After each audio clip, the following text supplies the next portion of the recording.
misconceptions that I just feel I the need to address. There's a misconception that I'm actively trying to fight with my ex-wife. I'm actually not.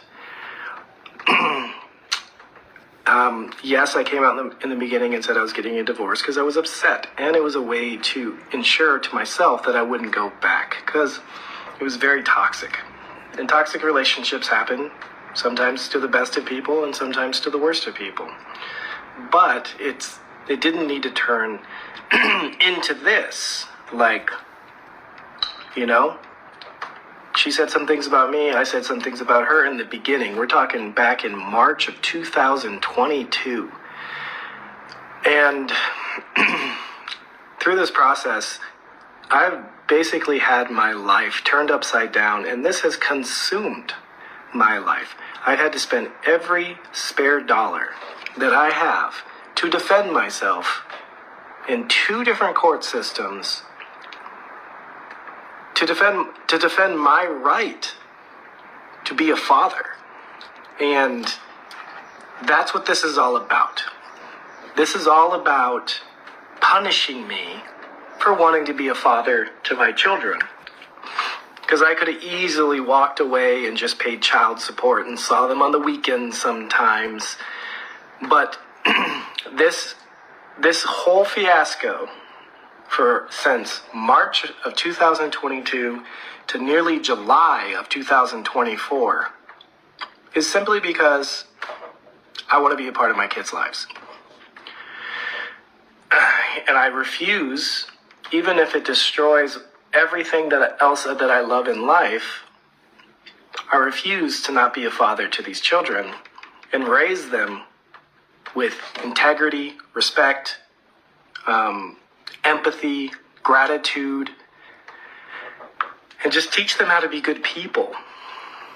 And none of this would be happening if I just took the route of, this is too much trouble. This baby mama drama is just too much. It's going to consume too much of my life, and it's going to be so stressful that it's just easier for a lot of men to walk away and not be full-time in their life. And then you got to go into the court system, which favors women, even though it's legally not supposed to.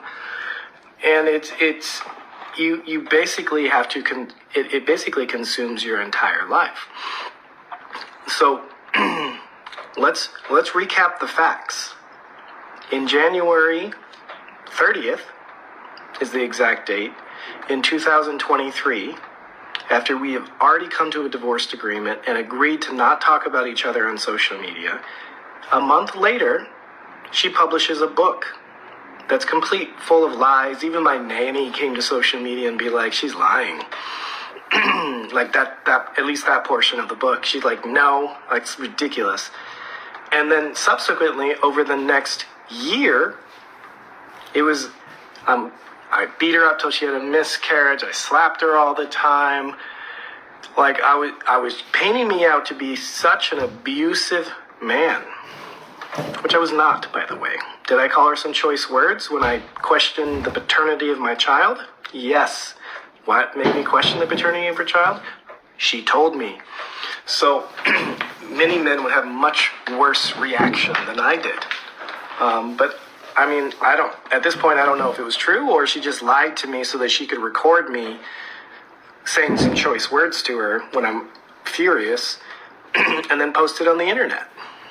So it is mind-numbing, the manipulation and lies that these 2 sisters are consistently doing. It is a crime to humanity. I'm simply just a father trying to be an active, engaged father in my kid's life. Have I been trying to take the kids from her? No, it's not. I've had the ability to take her to court now for 2 months, and I waited 6 weeks because I just wanted her to stop. I wanted her to stop spreading these abuse allegations. I wanted her sister to shut her fucking mouth, but they make This is how they keep their businesses going. This is how they keep the money coming in. And this is how they stay relevant, by trashing me, which is completely unfair. I was really good to that family. I was really good to her. I immigrated her here, paid every single bill, the entirety of the marriage. I worked 80 hours a week, come home, and I'd still clean the house.